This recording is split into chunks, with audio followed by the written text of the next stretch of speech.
Hindi pa ako nagsisimulang mag-aral noong huli kaming magkita ng aking ninang na itago na lang natin sa pangalang Teresa.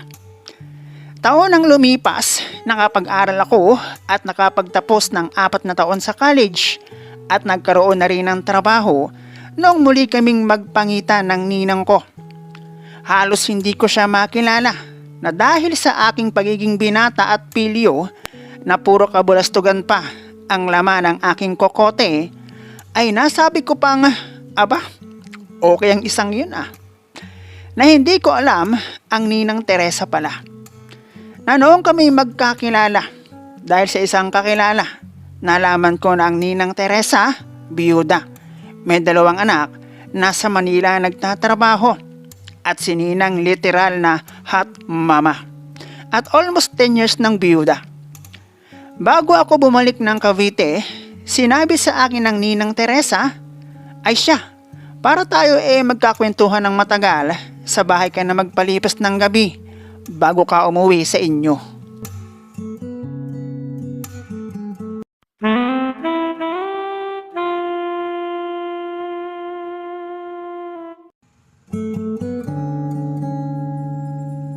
Tawagin mo na lang ako sa pangalang Naldo, 33 years old at kasal sa babae na itago na lang natin sa pangalang Olivia, at nagbunga na ng isang supling ang almost 5 years naming legal na pagsasama.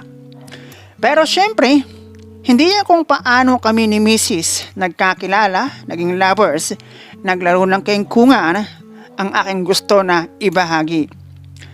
Katulad ng ibang madla na isinilang dito sa mundong ibabaw, nabibilang ako sa simple at pamilyang minsan, sakto at kapos ang klase ng pamumuhay. 5 kaming magkakapatid, 3 kaming lalaki at 2 ang babae. At sa aming 5, ako ang pangatlo. Lumaki ako sa probinsya ng Quezon, kung saan ang hanap buhay ng aking mga magulang ay nagbumula sa kalikasan na madalas ipinagbabawal. Malayo ang lugar namin sa kabisera at inabot ko na pag hindi kalabaw kabayo ang transportasyon ng aking mga magulang. Pwede na nga kaming tawagin na taong bundok na ewan ko ba kung paano nakarating doon ang aking mga magulang. Sa bagay na iyon kasi, hindi na ako nagtanong. Sa aking natatandaan, hindi pa ako nag-aaral ng elementary noong huli kaming magpangita ng ninang Teresa na sa aking naaalala. Dahil sa maganda niyang pagmumuka, nahihiya ako kapag lumalambing siya sa akin. Maraming nangyari sa akin at sa aking pamilya sa paglipas ng maraming taon. Dahan-dahang naabot ng sasakyan ang lugar namin na para bang isang kukun papunta sa pagiging paro-paro ang naging pagbabago. Nakatapos ako ng high school at syempre hindi yun ganoon naging kadali dahil malayo sa amin ng paaralan. Idagdag pa ang walang sapat na kita ang aking mga magulang at ang dami naming magkakapatid na dapat nilang pag-aralin.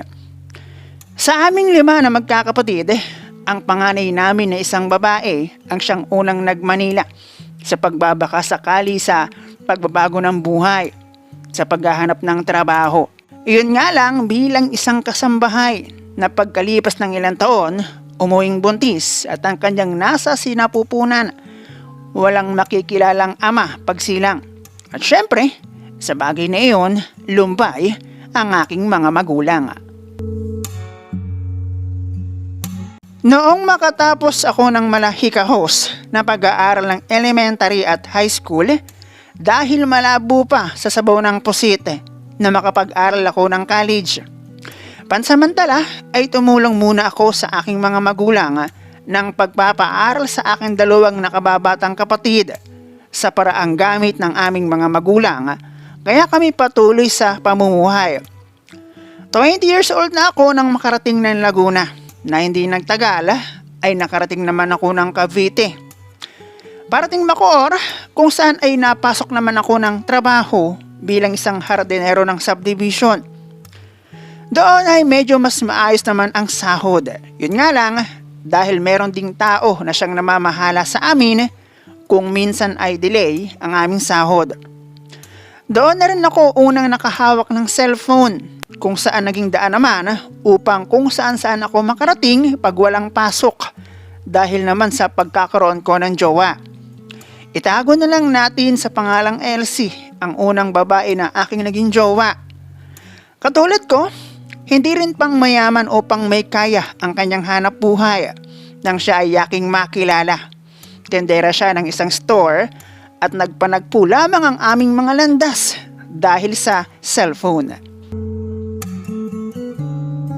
Sa pagsisimula ng aming pagpapalita ng mensahe, nalaman ko na si Elsie pala bigo sa una niyang pag-ibig at marami siyang naging kwento sa akin na lumaon sa kanyang pag-amin na siya ay ganap ng butas.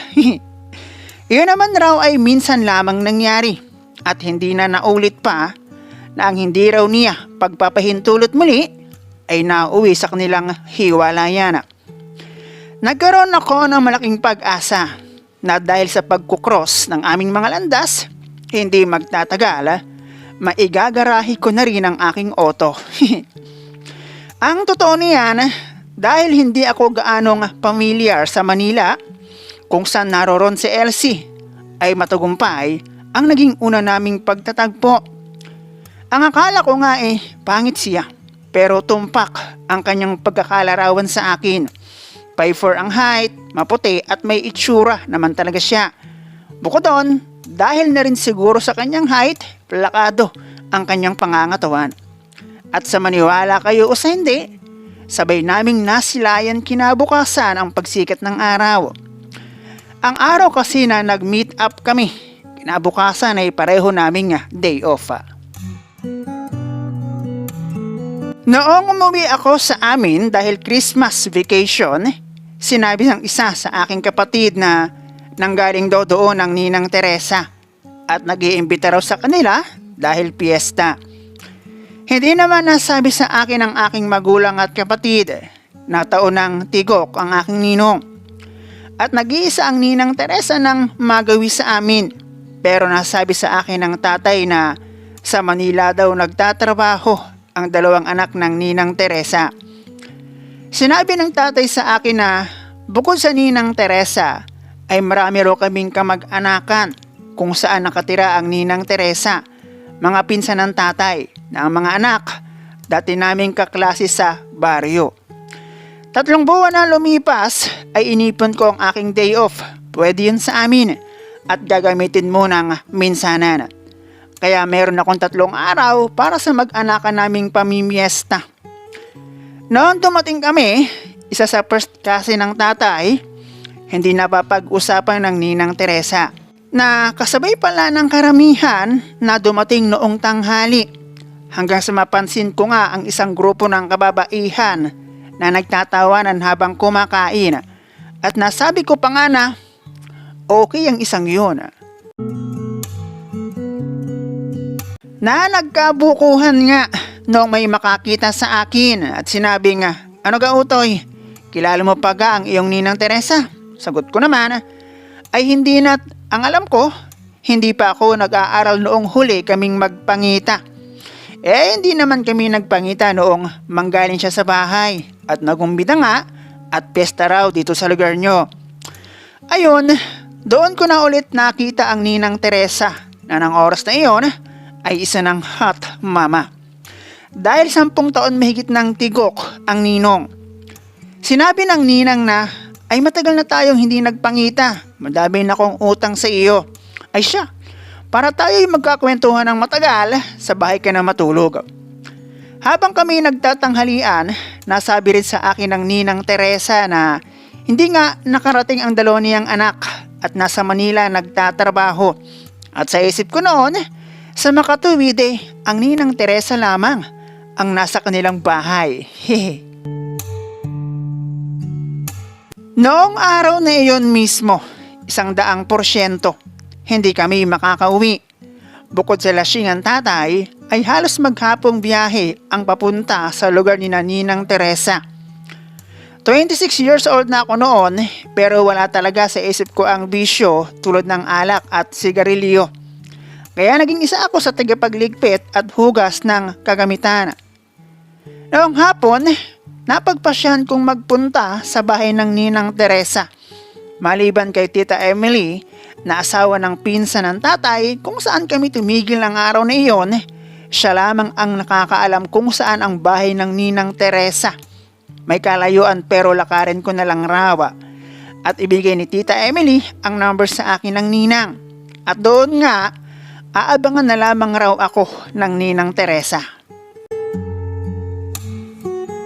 Agaw dilim na nang dumating ako sa bahay ng Ninang Teresa. At kahit hindi ko gaanong aninag ang harapan ng kanilang bahay, pansin ko na maganda iyon at habang ibinubuka